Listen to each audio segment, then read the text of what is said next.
the 13th of February 2023, the small, vibrant coastal community of Muriwai Beach, northwest of Auckland, New Zealand, was ripped apart by Cyclone Gabrielle. This podcast captures what happened on the night and in the days, months and years that followed. Join me, Mandy Jakic, as I speak to fellow Muriwai locals, volunteers and those involved in the emergency and recovery effort. Hear about their experiences of loss and upheaval, the impact on their lives, and the community-led initiatives that helped Muriwai find a way forward. Welcome to Precipice.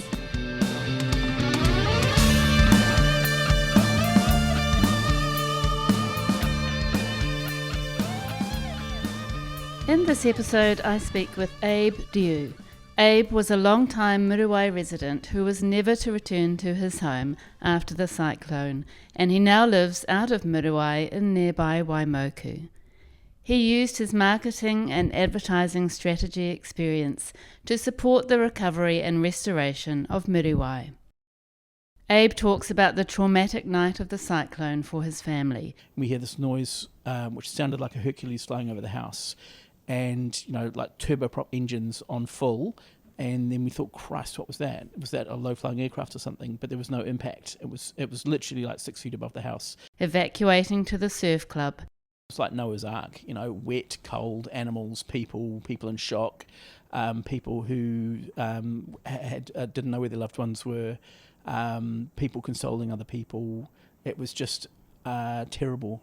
It was wonderful because we were there, but the water, the whole of the floor had flooded, and so it was wet and damp and cold, and nobody knew what was going on. And by that stage, the hillsides had already collapsed in several places. The roads were mostly impassable, and it was a full-on disaster. Dealing with insurance. We realised that insurance is not fit for purpose for this new environment, and that when you buy a property, you buy the title, which is the land area, and the house is on it, but when you insure it, it's only the house that's covered, so the land is completely uninsured effectively, except within a 7-metre radius of the house. The buyout process and managing disputes, and considerations they now had to make before buying their new home. We discuss why and how Restore Muriwai was created, interacting with politicians and the Auckland Council. So that's institutional understanding of a system which is impenetrable to most people other than a rates bill. And it also means that you kind of bypass the council are a faceless entity that's out to get me, and you realise that council are a group of people who really want to do the right thing if they possibly can. Communicating with the media, his views on weather events in Aotearoa. It was a pretty extraordinary month.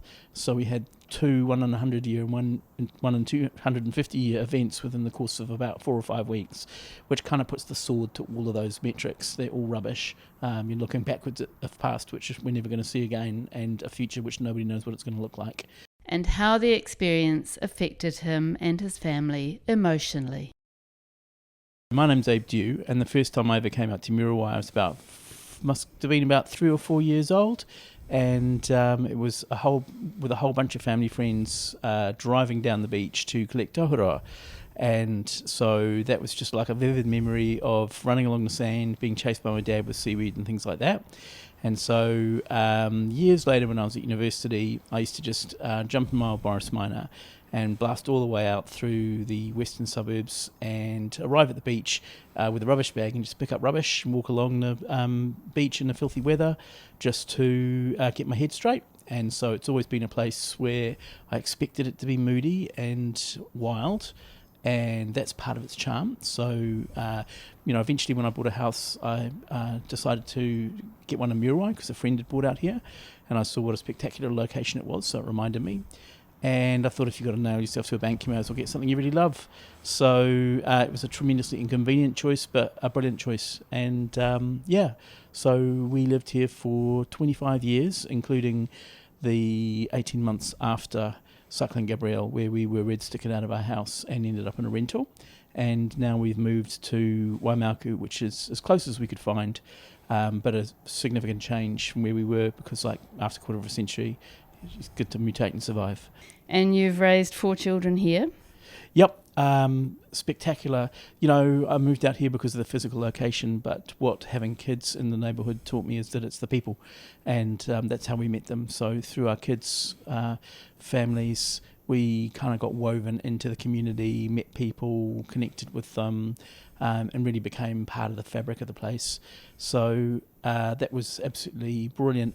And also for them, it was an experience of growing up in a truly wild, free, passionate environment, close to the water, which I love, and all of them do too. So it's just a brilliant space to grow up, and it's on the fringe, but often the best things and change comes from the fringe. So I figure that they'll be quite capable of navigating the urban world in their lives, but they'll always carry this place with them. Yeah, and it really gets under your skin, and I think Sure all does. of our kids growing up here will never forget this place. Yeah, it'll always be a benchmark for what quality of life feels like. So I suppose our awareness of things for changing happened a couple of years earlier than that, in April 2018, when there was a storm with no name that came through. It was actually a hurricane, and the whole of West Auckland was absolutely devastated. Trees were blown over, and it came out of nowhere, and there was no warning about it, and it just like belted the whole community, and we all kind of looked and thought, wow, what was that? Where did that come from? And so in 2023, when Cyclone Gabrielle was coming, it was one of a sequence. So the January, when we usually go camping just after New Year's Eve, we were at Tawharanui, and it rained non-stop for 7 days. And then that was early January. And then on January 27th, which was actually my mother's funeral, was the Auckland Anniversary Day floods, where I was dropping my family home to a flat in Glasses back to Glengarry's at the bottom of town, and the whole of Victoria Street was about to completely, Victoria Park was going to go underwater. And then a fortnight after that, Cyclone Gabrielle came. So it was a pretty extraordinary month. So we had 2 1 in 100 year and one in 250 year events within the course of about 4 or 5 weeks, which kind of puts the sword to all of those metrics. They're all rubbish. You're looking backwards at a past which we're never going to see again, and a future which nobody knows what it's going to look like. So there was a fair bit of warning about Cyclone Gabrielle, I remember. So we did what we always do. We got plenty of water. We got petrol for the generator. We made sure that we, Maria actually thought to pack go bags, just on the off chance. But pretty much we buckled in for a long night of heavy rain, which is what we always did, and didn't expect anything terribly much to happen. Can you talk me through what actually happened for you guys? Yeah, the kids were all in bed, and at about 10:45, the rain is going sideways into the house, and it has been since about 4 o'clock. So the first part of the storm was actually quite mellow, and the rain just started dialing up at about 4 in the afternoon. But by 10:30 at night, it was just like driving sideways into the house. And at about 10:45, we heard this. Maria and I were lying on the couches watching TV, and we hear this noise, which sounded like a Hercules flying over the house, and like turboprop engines on full.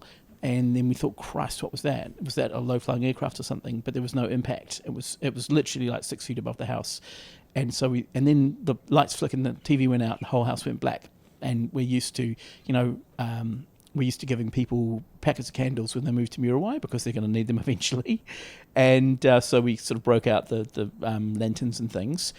And my son, who had been gaming downstairs in his bedroom, came upstairs and said, Dad, my window's leaking because of the rain. So, literally water was pouring through all the crevices around the sides of the window in his bedroom. So I went down to the car to get some gaffer tape up the windows. And after I'd done that, I thought, what the hell was that noise? I've got to check it out. So I went down the drive and onto the road, and went down the road, and the road was about 100 mil deep and running water like a river, and the whole road had been completely covered up by a mountain of dirt, literally about 2 stories high, giant mountain of dirt. On the way back up, I met my neighbour JT, who was busy directing traffic away, like rescue vehicles and things, because that slip was the first one which the 2 firefighters got killed by. So I went back up to the house and said, Maria, we got to get in our cars and we got to leave. We got to get out of here right now. We got to wake up the kids. We got to get them out of bed, and we got to go now. And she said, what car should we take? And I said, both. And so we woke up the kids, and my eldest son, who'd been gaming, was a lifesaver. So he said, let's go to the surf club. They've got bunks down there, we'll be fine. So we couldn't go down the road because that was completely blocked. So we went up round down Waitea Road and to the surf club, or tried to get to the surf club, but the access via sand dunes was completely flooded. So we went up Waitea and then parked on the where did we park? We parked on the rugby field, I think, and then had to walk again through almost knee-deep water past a car which had fallen into a ditch on a road which had been completely rutted out. So someone had been trying to get down to the surf club and their car had just fallen into a metre-deep hole.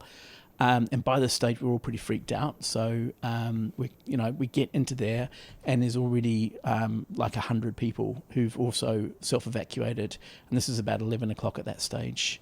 Yeah.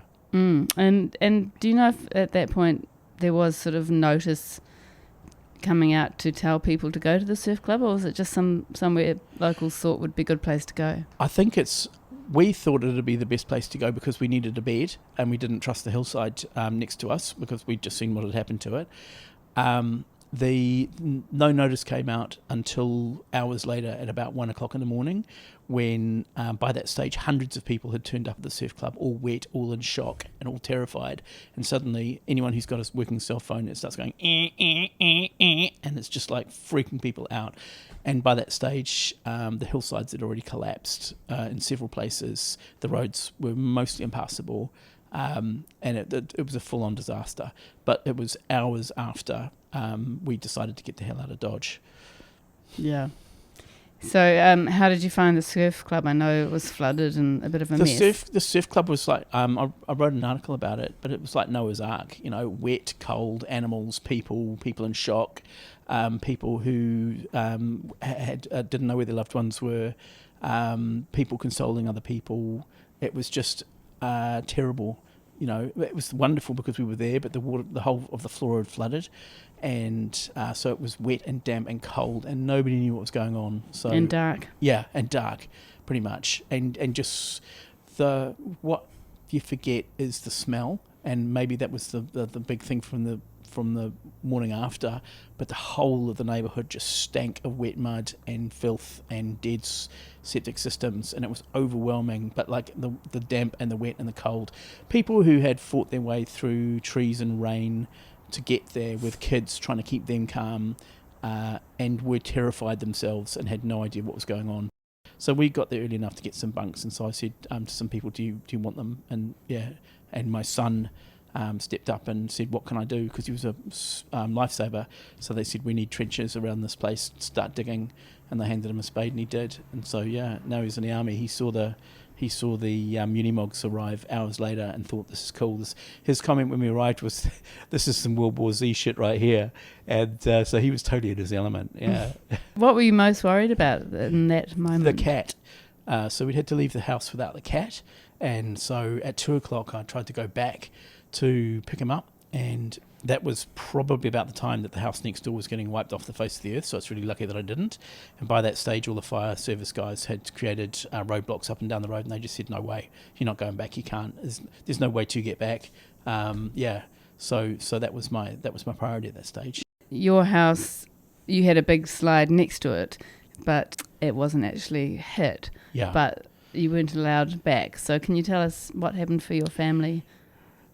We weren't allowed back, but nobody had told us that at that stage. So the first thing I did was get the two older kids and go back the next morning and get their school uniforms and vital papers and things, and trudge through the mud. And I think that was necessary, but also probably a really bad idea because they had no idea what to expect. So that really traumatised my daughter quite a bit in terms of seeing the devastation around the place, because as we were walking up the track, there were still slips happening, quite large ones along Muriwai Road, so we could hear those, huge rumbling. What the hell was that? And we met our neighbours on that track, and they said, our house is gone. And so we thought, well, we don't know what we're going to see, we don't know what to expect.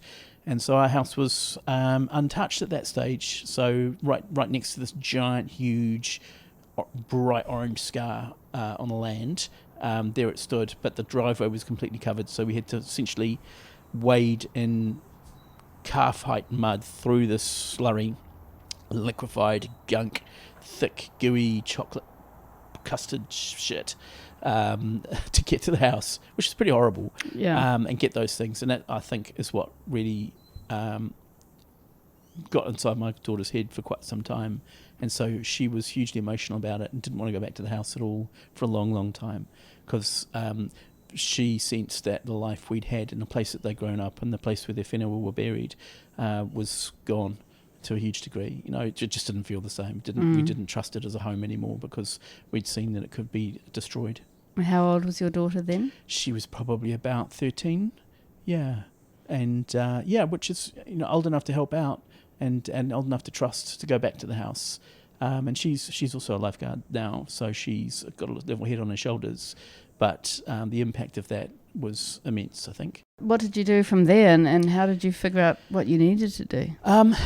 Well, Maria and I were really lucky in that we agreed there and then that we just couldn't face living in that house. First of all, we'd raised our children there. We'd been living there for almost 20 years, or maybe longer. And the whole aspect of it had changed. We were no longer surrounded by beautiful bush. We were surrounded by this terrifying scar, and we just thought if it can happen 7 metres away from our house, it can happen to our house.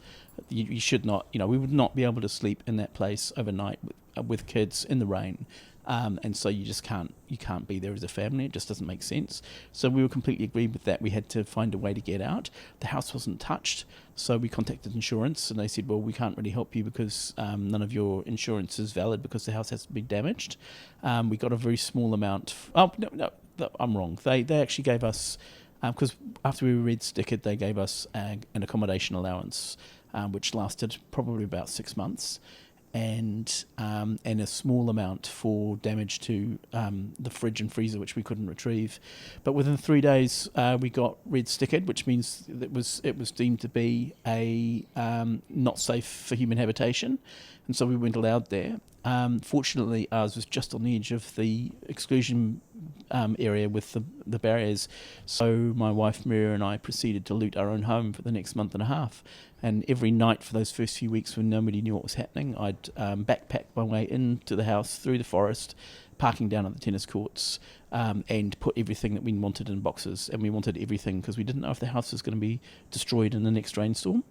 So everything, all the kids' pictures, art that we collected, bits and pieces, trinkets from travel and stuff like that, we wanted. So I would go in and spend hours putting it in boxes and packing out what I could pack out on a bicycle down the path in the dark, which was madness. My wine collection, bottles of vintage port for the children, which I bought, blasting down in the pitch blackness on a mountain bike through a forest. I lost probably about 15 kg with pure adrenaline over that month. And then eventually we were allowed some small access windows to get into the house again to pick up stuff. And that was facilitated through the council and with Red Cross helping, providing manpower. So they were amazed when they get to the house and discover everything was all ready to go in boxes. And so it was literally just and also the other members of the community who were our friends, just like all volunteered trucks, and just like formed human chains and things just to provide it. So we were never alone through that period, even though it was just us as a family. We were constantly supported. What I've missed out, which is really important, is that after the event, when we got back to the surf club and we're thinking, what the hell do we do? We got approached by Erin, who had been beating her local network and had said, hey, there's a 2-bedroom apartment in the neighbourhood. Would you guys be interested? And so we said yes. And so on the second night, we were actually into a place where we could stay for about the next 4 or 5 months, I think. That's amazing. Yeah. Yeah. And what road was that in? That was on Waimauku Road. So within 24 hours of being realising we couldn't live in our house anymore, we'd been given an apartment to live in with all 6 of us, 2-bedroom place on Domain Crescent. And that was one of the distinguishing features of experiencing this whole thing in Muriwai versus many other experiences I've heard in the inner city is that we had a whole community wrap around us and find us a place to live and provide food and provide meals and provide support, whereas a lot of other people who we subsequently made contact with over the proceeding of the next year just felt completely alone. They had no one to talk to. None of their communities supported them. They just ended up trying to talk to lawyers, and that often ended up in a total dead end. So yeah, we were super lucky. And then that trouble that you had with insurance, how did you actually resolve those issues? Well, insurance is the first place you go, and probably the last place you'll get help. So unless you're like our neighbours whose house was wiped off the face of the earth, and she had a dream a fortnight beforehand where her mother, who is deceased, had come to her and said, you need to renew your insurance on the house. And so the Monday before the Thursday of the storm or whatever, she had just increased the cover for their house, and so they got completely paid out by their insurance company. And when the council purchased their land, they said, well, can we give you $1 for it? And so one of the guys from the council had to go down to their car to find $1 to hand them. But we realised that insurance is not fit for purpose for this new environment, and that when you buy a property, you buy the title, which is the land area, and the house is on it. But when you insure it, it's only the house that's covered, so the land is completely uninsured effectively, except within a 7-metre radius of the house. And so for a property like ours, which was half an acre, a tiny fraction of that was actually insured. And when you're dealing with slips, it's the unknown, because you've got gravity working on the bit of land that's way outside the area you're covered. So we had a 20-metre long slip that was forming above our house and would wipe us out if we stayed there, and is still there. And that was completely uninsurable, or the insurance that we had could not contemplate that would be a reason that the house was therefore unlivable and you should be paid out. So insurance is not fit for purpose in its current regime. It's a relic of a much more stable world. Could you talk us through the government and council, Auckland Council, buyout process? The buyout was a long-term journey. But because of the relationships that people like Mike had in the community with people in council, they were able to provide really good advice. Treat them like people. These are people who want to do a good job. They want to feel proud of what they're doing. They want to help if they can. And if you're actually working with them to get the result that we all need, they need a good result. We need a good result. What's that result look like? Well, here's an idea. Then it's much easier to get the result we needed. So my wife Maria kind of really emerged as a powerhouse of the Restore Muriwai, the creation of that group, and along with a lot of other people in the community who also stepped up. So what was immediately apparent is that there were people who were either really badly affected and needed help and wanted to make change, or there were people who weren't badly affected but wanted to help and make change because they realised that this is the community they live in, and it was not going to be the same, and unless they acted it was going to be much worse. So how could they get the best result for everybody? And my role was my career has been in advertising and marketing strategy, and that's how to create a message which is simple and compelling and people can understand. So in some of those early meetings where people said, what do we do, what do we call ourselves, I ran a naming workshop and we came to the idea of Restore Muriwai. Suggestions were like Save Muriwai and Muriwai needs your help kind of stuff. But the objective was not to portray the disaster, but to present the solution. And so Restore Muriwai kind of became a rallying cry, which then became something which was used by many other communities, the kind of platform that Maria helped create in terms of a database and a Facebook page and somewhere where people could contribute and communicate. Got adopted by a lot of other communities. First, the West Coast beaches up and down, Piha, Bethel's, places that were also really badly affected. But then places that had never really managed to organise themselves properly on the shore, where there was a huge amount of damage, and they just kind of saw this as a template which was working. So we kind of open sourced it.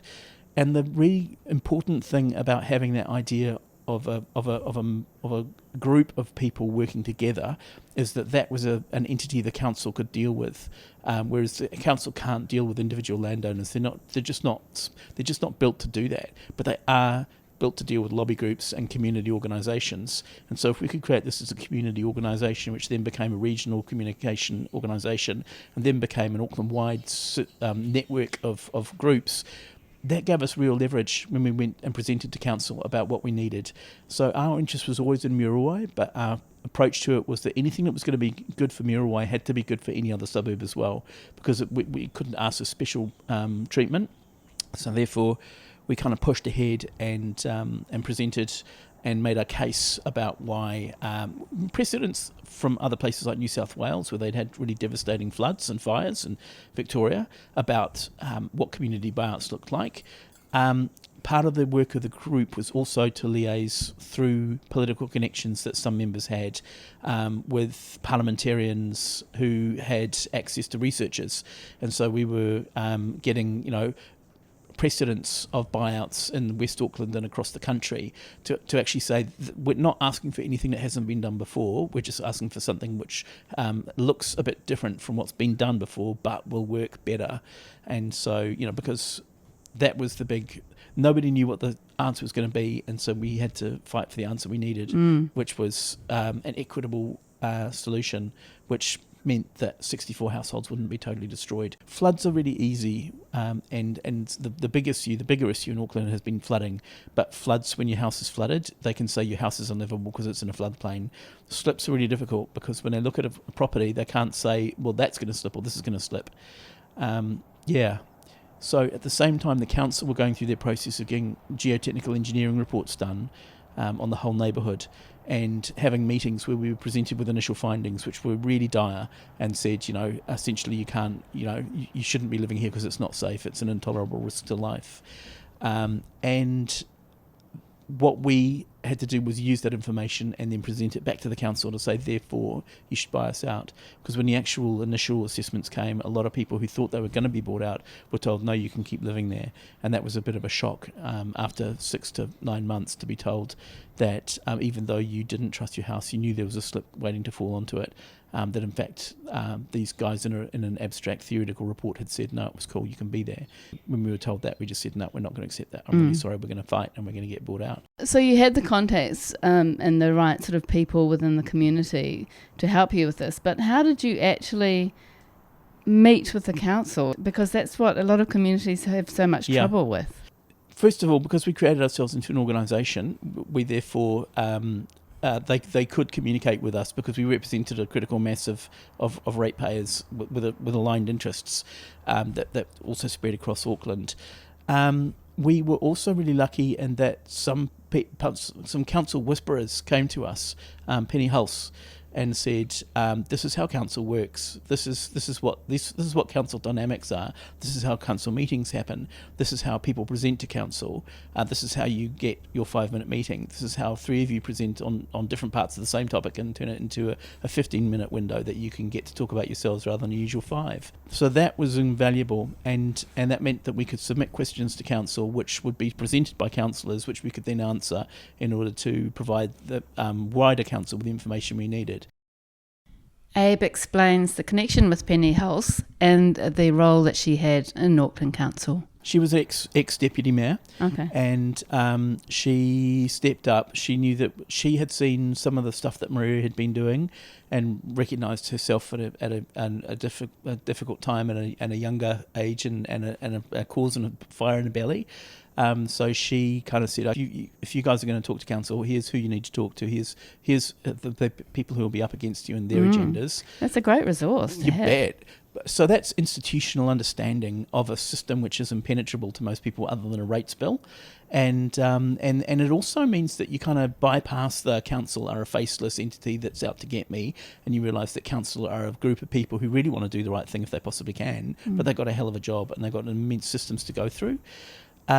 So she was absolutely instrumental in getting that access, and then the communications and marketing skills that Maria and I have helped, push out surveys, get information we could present in pie charts, find quotes that would be compelling.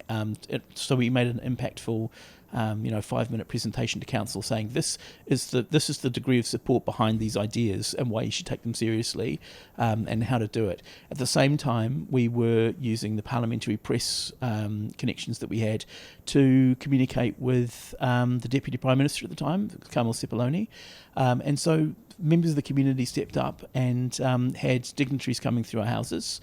We had the leader of the Green Party at the time, Carmel Cipollone, the Deputy Prime Minister, the Deputy Mayor, Desi Simpson, the Ombudsman for the government, the CEO of Auckland Council, all come through our house at different times, be shown what it was like to live in a place, and therefore for them to feel that you shouldn't be living here, and all of them could understand. So once they understood it as people, rather than as recipients of angry emails, they could see, yeah, okay, I get it, I understand. Here's how to help keep this ball rolling, keep me in touch, keep me in the loop, and that became really powerful. For actually making change. And I think it's a function in New Zealand as well, in that it is a small place. If you're ballsy enough, you can introduce yourself to the people who you know you need to meet and know. And as Kiwis, we kind of got that right. We don't have those impermeable hierarchies of class and structure that you'll get somewhere in like the UK, or money and access like you do in Australia. You can get to the people you need to meet and make a difference.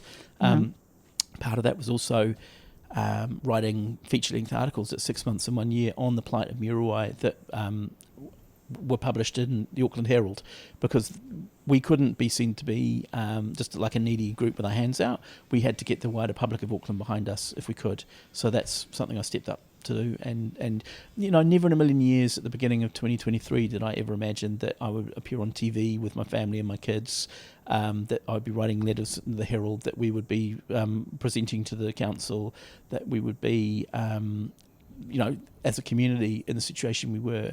So even though it was a disastrous year for so many people, it was also a really exhilarating one in a weird way, because it just was a crash course in learning a whole bunch of skills and a whole bunch of stuff about systems that I never thought I'd ever have to understand. And how did you actually manage to do all this work when you do have, a job? Lucky. In 2018, I turned 49, and in advertising, it's an industry that respects youth and novelty, neither of which I possessed anymore.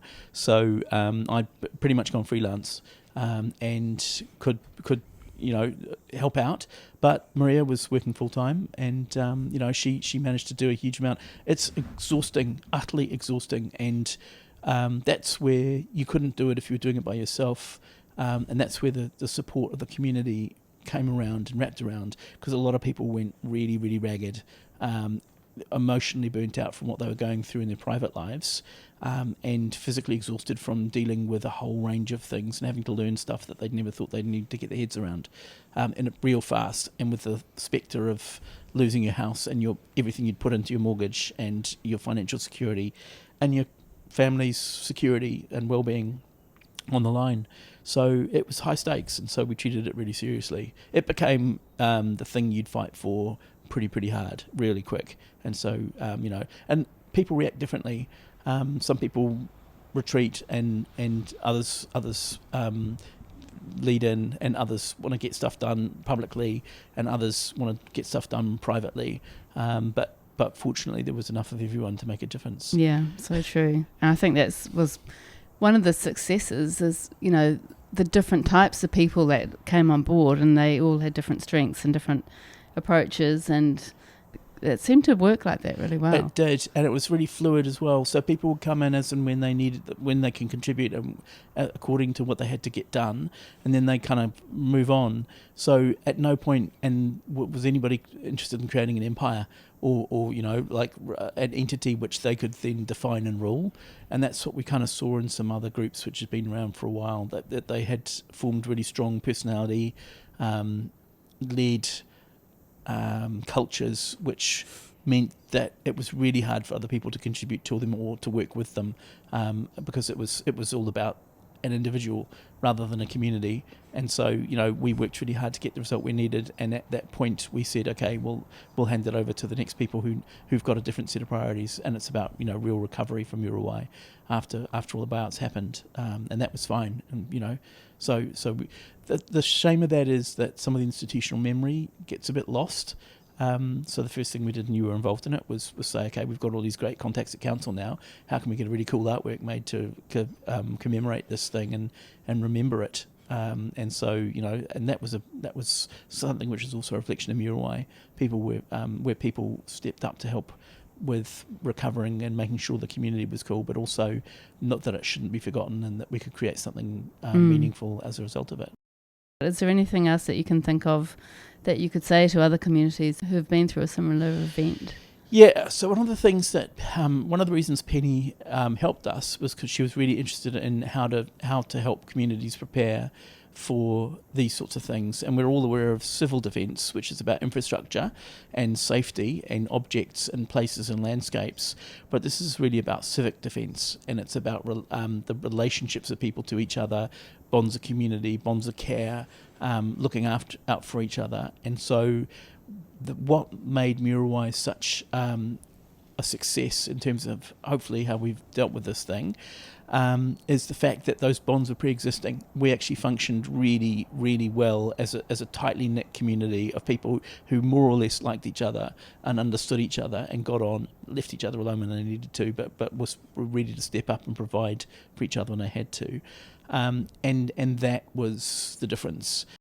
So when I think of the people that we talked to through the course of the recovery who had been red stickered out of homes in Te Atatu, and one guy in particular had to watch his house be burgled on his home security system 4 times, call the police, he's not allowed to be there, he's not allowed to do anything, but his house is being ripped off with all this stuff still inside it. And he just felt utterly hopeless, whereas it was really clear that the whole community was going to look after Muriwai. It was a bit of an unusual situation. The whole community was kind of locked down, sort of necessary, but kind of odd as well. We didn't react to it like it was like a military occupation, I don't think. I think I got the feeling that Muriwaians kind of related to it as helping look after themselves and helping the place heal and be calm for a bit. Yeah, the important thing was the people looking out for each other. One of the things we helped organise up front was media training. And so a friend of mine who worked for the Wine Guild and his wife who worked for the New Zealand Olympic Council came down to the surf club, and the group of people who had stepped up to help spearhead the thing all got training on how to talk to the media, how to present to themselves, how to make a point, how to structure an argument, how to create a soundbite, and that would get run, and that would be aligned with a consistent message around Muriwai needs to be restored, and that was really vital, and that's something which, media training is something you think politicians and executives, but in fact for the public it was a real breakthrough and meant that we became the kind of go-to community for the news and the radio. What's happening, where's it at? And we fed them with stories, and we made sure that we never got forgotten. So that do you think that contributed to the sort of the successful payouts in the end? I think it was partly the squeaky wheel gets oiled, and so we were determined to be the squeakiest wheel. As time went by, that created a bit of enmity in terms of how come everyone's talking about Muriwai all the time and we've been forgotten. And it was because Muriwai was talking about Muriwai, and we weren't going to be forgotten, but everything we were fighting for had to be applicable to every other community in the same situation. So we were not asking for special treatment, we were asking for a solution that would fit everybody who was affected by this disaster. But that was a really important thing in terms of the media cycle so rapid, and that if we had allowed ourselves to be swept up under the carpet and forgotten, it would have been so much more convenient and cost effective for everyone to let that happen. I would love to see a cost benefit analysis of what happened to the families who had been bought out and are now functioning again versus what happens to families who are left to fall through the cracks and disappear into poverty and disaster, and what the long-term costs to the community are of that. Because I think even though the cost of these buyouts was immense and more than everybody thought it was going to be worth, I think the actual benefit to New Zealand of protecting its citizens and allowing helpful, productive people to continue to function and contribute is way higher. So that's I think there's got to be an awareness of that we've got to help each other out rather than let each other let the market decide, which is what you hear from the other side, and which is the greatest nonsense in the world, because the insurance company washed their hands of the whole thing. They weren't interested in equitable payouts for homeowners. They were interested in getting away with a bare minimum, and the way that the council dealt with them probably allowed that to happen. So council got a fraction of what they could have got out of the insurance industry if they'd said, right, we're going to create an interim insurer, as they did in Christchurch, pull all of these contracts together and say, we're going to now ask the industry for this amount of money because we own these contracts and you're going to help us out here. And so it got divided between council and government, but I think the third party who got away scot-free pretty much was the insurance industry, and they need to be held to account in future. In the end, they're actually deciding to walk away from lots and lots of homeowners in New Zealand right now, and that's pretty terrifying, because if you can't insure a house, you can't get a mortgage on it and you can't sell it. So Kiwi's fundamental financial asset becomes worthless. Can you talk us through the eventual payout and the process of getting your payout for your house, and then what you decided to do and where you went from there? So the initial payout was not going to happen. They told us we were 2C and that we were going to have to live there, and they were going to put up a mesh fence to catch a 10k boulder, like a 10 metre boulder falling onto the back of our house, and that would save us somehow. And we said, this is ridiculous. And so what we had to do was get contrary opinions from geotechnical engineers rather than geotechnical consultants. Because the engineers actually do the work and the consultants do the thinking, and but if the engineers say it can't be done, the consultants kind of can't countermand them. And so the council was dealing with consultants, and we had to find engineers who would say, no, you can't do this within the limit of the cost, therefore this house should be tipped over into category 3, which is the buyout. And so that took us about several months to get to go and find several engineers who volunteered their time to come out and take a look at our place, and to pull together a proposal, which we then took to council to say, this is why your assessment of category 2C or 2P is wrong, and we should be a 3. So once they took a look at that and realised that we're not going to roll over and die, they said, okay, you can be a 3, and we understand why we've missed out $500,000 worth of potential other costs in this remediation, and the wire fence isn't going to cut it. So after that, we had to get a valuation, which we just so we knew what the property was going to be worth. The council got one too. The council's was really good, and we accepted it without any questions, because we had been insured. The amount that the council took was 5%, plus what money we'd been paid by our insurers.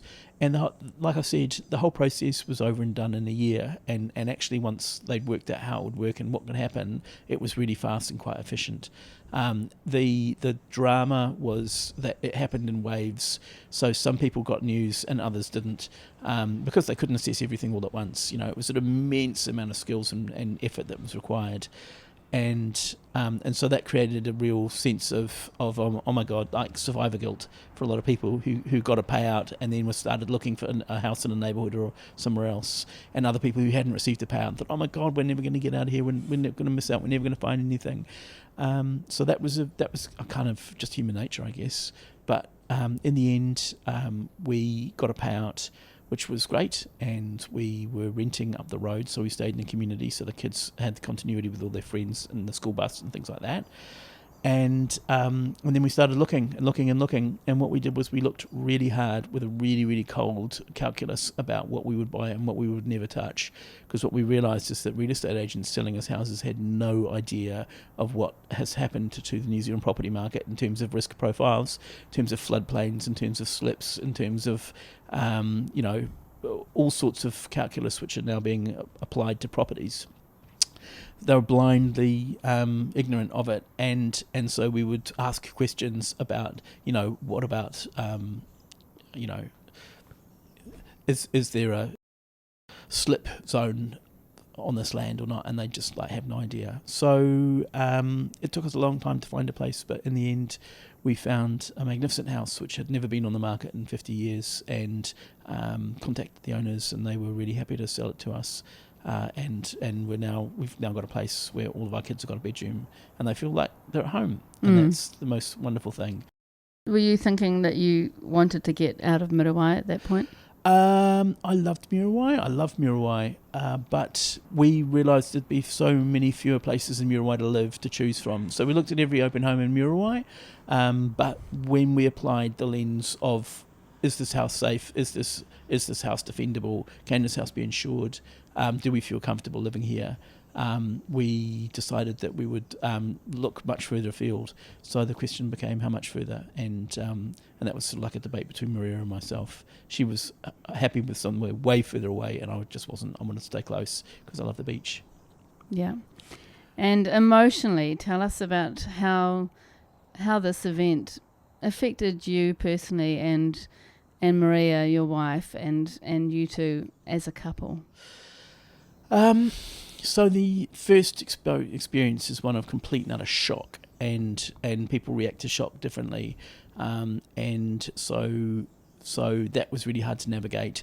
Complete uncertainty, the rug, the home that you've built, all the emotion that's embedded in that being taken away from you leaves you feeling really exposed. How do I cook a meal for my kids if I don't have any pots and pans, kind of feeling. And then it was kind of determination and sheer willpower to kind of, okay, here's a result, here's a bad situation, what's the result we need, how are we going to get it, and how can we find people to help us who agree and need a similar sort of thing. And so that was it's difficult being married to someone for 20 years, things change. And but what I saw is the reason why I married her in the first place, in terms of how she reacted to that whole event, and standing up and fighting really hard for the well-being of the family and justice, like a decent outcome. And that I thought, yeah, okay, that's who I married. That's the woman. I made a good choice. And because you don't always see eye to eye, always sort of react differently when you're faced with trauma. Everyone's reactions were totally different, and a lot of people, it was a bit like COVID lockdown. A lot of marriages went to the wall in that, because people found themselves trapped in a house with someone that they'd either lost touch with or didn't like anymore, or didn't share the same opinions. And I think there were a lot of couples who didn't share the desired outcome, and that was really hard for them, in terms of people who wanted to stay, people who wanted to leave, and reasons why, and a lot of sad stories around relationships that exploded. Just fell victim to the trauma.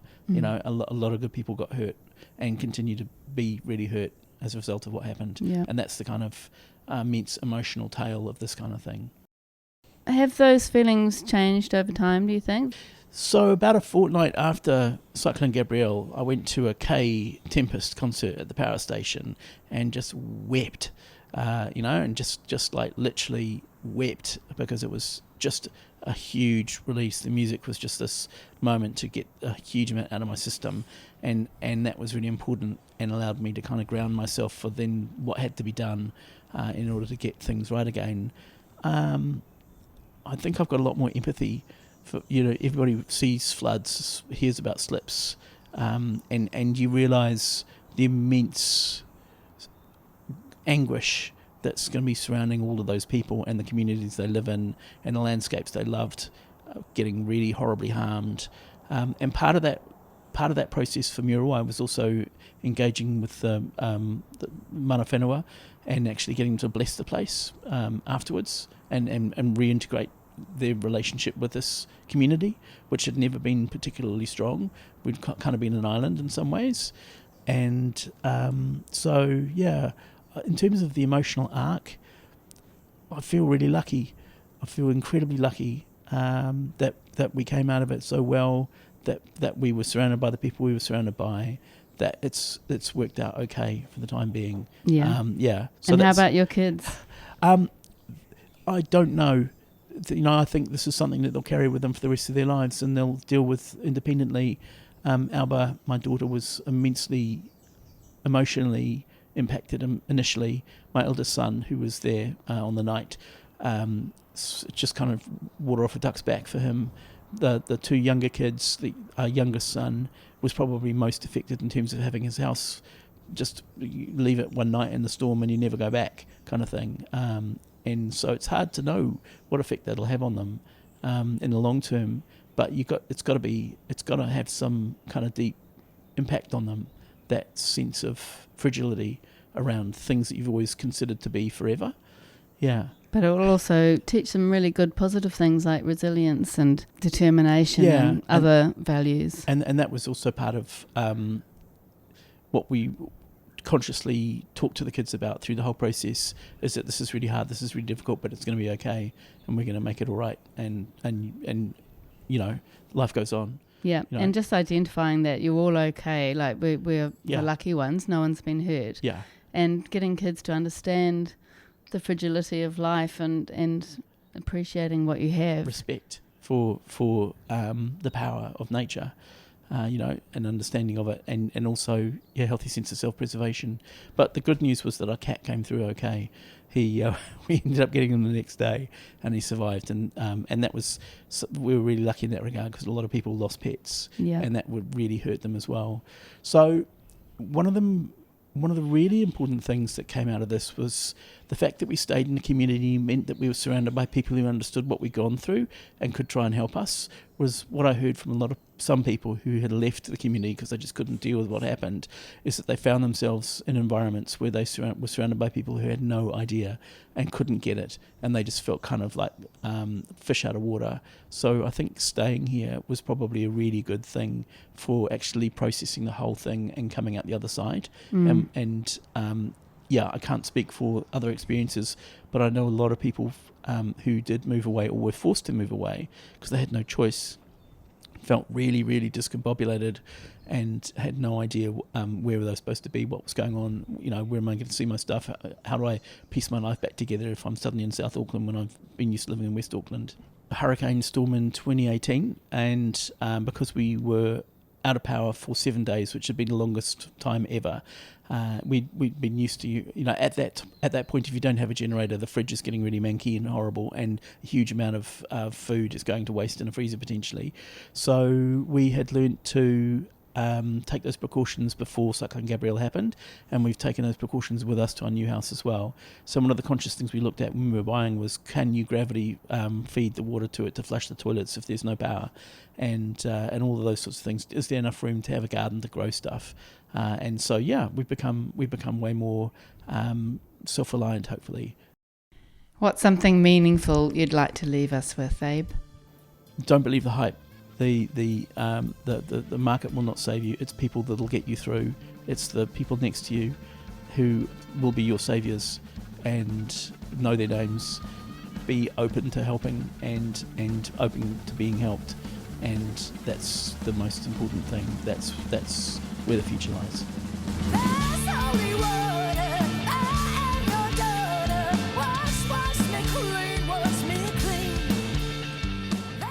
Precipice was commissioned and funded by Muriwai Community Association, supported by the Auckland Council Recovery Office.